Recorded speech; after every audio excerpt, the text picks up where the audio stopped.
Today's program is brought to you by OTCStockShark.com. For the latest and greatest OTC and Pink Sheets information, sign up for your account at OTCStockShark.com. Thank you for tuning in to TBC Today. I'm Brandon Vincent. And I'm Angelina Soriano. In U.S. News today, all last weekend, Cornell University's residential advisors knocked on dorm rooms to inquire how students were coping. On the start of a stressful exam week before spring break, professors interrupted classes to tell students they cared for them not just academically, but personally. Both days, the university president, Dr. David Skorton, took out a full-page ad in the campus paper saying, "Your well-being is the foundation on which your success is built. If you learn anything at Cornell, please learn to ask for help." The university is on high alert about the mental health of its students after the apparent suicides of 3 of them in less than a month in the deep gorges rendering the campus. The deaths, 2 on successive days last week, have cast a cloud over the university and revived talk of Cornell's reputation unsupported in a high-stress suicide school. The Ithaca Police Department is investigating both of last week's deaths, but the university is responding as if they were suicides. Besides aggressive mental health outreach, Cornell has stationed guards on the bridges through the end of the week. As disturbing as the recent deaths are, they are just the latest of 10 by enrolled students this academic year, including deaths from illness, accidents, and no fewer than 6 roles as suicides by the county medical examiner are still under investigation. Around campus, students and staff wondered whether some combination of familiar stresses, the long upstate New York winter, classroom demands of an Ivy League university, and new factors like the evaporation of internships and jobs for graduates during a bleak recession had provoked maybe the recent deaths.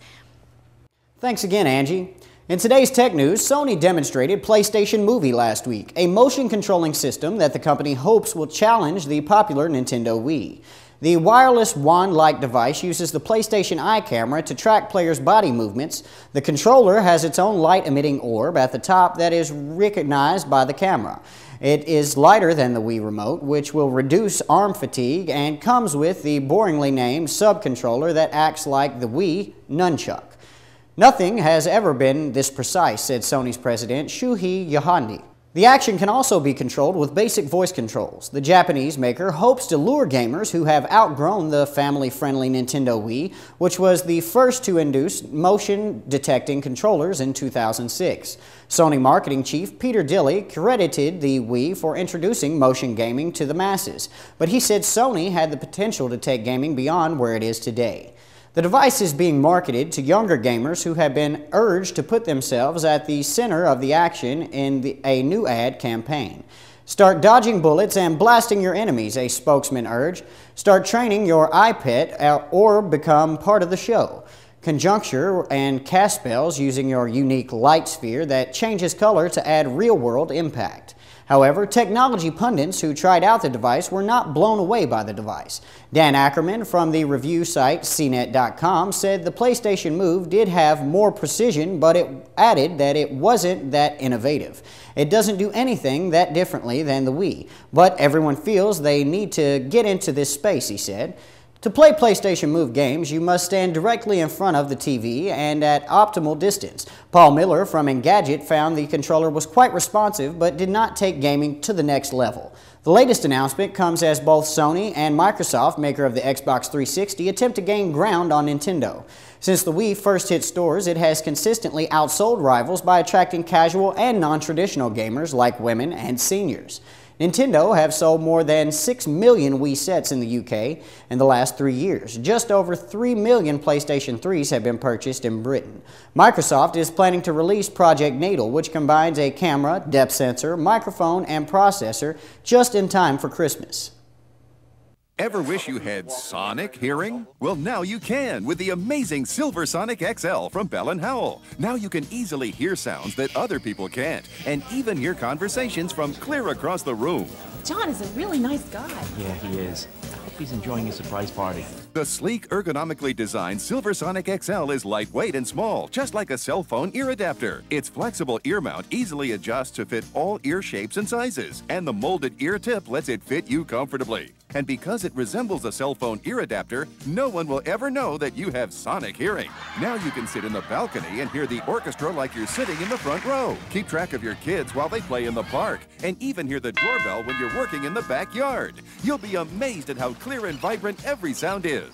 The Bell & Howell Silversonic XL picks up and amplifies sounds from up to 30 yards away. You can watch TV without turning up the volume, and even watch in bed without disturbing others. Your Bell & Howell Silversonic XL amplifies sounds up to 50 decibels. There's a high and low switch to vary the sound intensity, and a volume control so you can set just the level you want. With the Silversonic XL, you might even hear things that may pleasantly surprise you.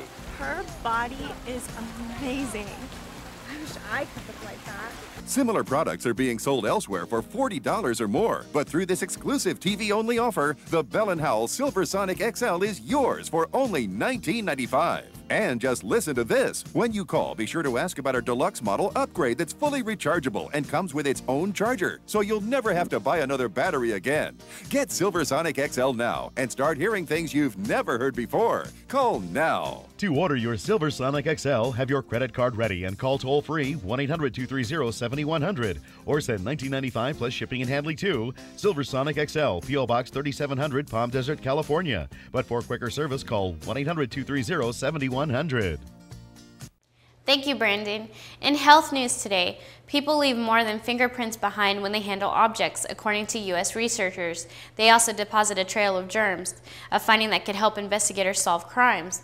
In a study from the University of Colorado, experts were able to map a unique bacterial genetic signature left by 9 different people. They said this germy DNA even lasted through day-to-day temperature changes, humidity, and sunlight.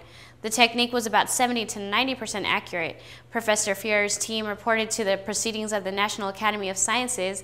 The University of Colorado team had previously found that a typical person carries about 150 bacterial species on the hands, and that any 2 given people only share about 13% of these different species. The researchers were able to do the study because of rapid advances in techniques and equipment for sequencing DNA. Some of these organisms help digest and metabolize food and may affect skin conditions.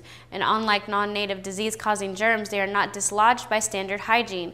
They swabbed the computer keyboards of volunteers to show that indeed each person left not only a trail of unique bacteria, but one that lasted. In each case, they could show the DNA from the keyboards, and computer mice more closely matched DNA from germs on the hands of the owners than they did anybody else's hands. In entertainment news, ask Robert Pattinson and Emily DeRaven about shooting their new movie, Remember Me, and they instantly start talking about the throngs of Twilight fans and pushy paparazzi who swarmed around them as they filmed on the streets of New York. Although this duo could hardly be more different, DeRaven boasts the easy physical confidence of a one-time ballerina, while the slouchy Pattinson is all self-affecting bemusement. Their effortless rapport is the emotional anchor of Remember Me. Pattinson stars as Tyler Hawkins, an alienated and confused young man from a wealthy family who gets involved with Allie, the daughter of a cop who arrested him after a street fight. Where Twilight treats him as the object of desire, a role that requires as much posing as acting, this character-driven drama brings out his most emotionally complex performance so far. Whether Tyler's raging at his distant father Charles or charming Allie, he has a surprisingly deft comic touch. Pattinson is now the one doing the chasing, which is precisely what both of them wanted, to show what they can do outside of juggernauts of Twilight and Lost. Remember Me may well prove the big screen breakthrough for DeRaven, and Australians still best known as the new mother Claire on Lost, a role that was often undemanding. I was always holding the baby in every scene while everybody else was going off shooting people, she said. Here she throws herself into the conflicted passions of Allie, a young woman who, eager to escape an adoring but overprotective father, struggles to break through her own veneer of toughness. For his part, Robert Pattinson is eager to start playing complicated human beings and not just heartthrobbing vampires. Not that he doesn't relish being Edward or feel loyal to his fans, but he still hasn't figured out how to cope with being an international icon in an era when it seems impossible to escape the public eye. Thank you for tuning in to TBC Today. I'm Brandon Vincent. And I'm Angelina Soriano.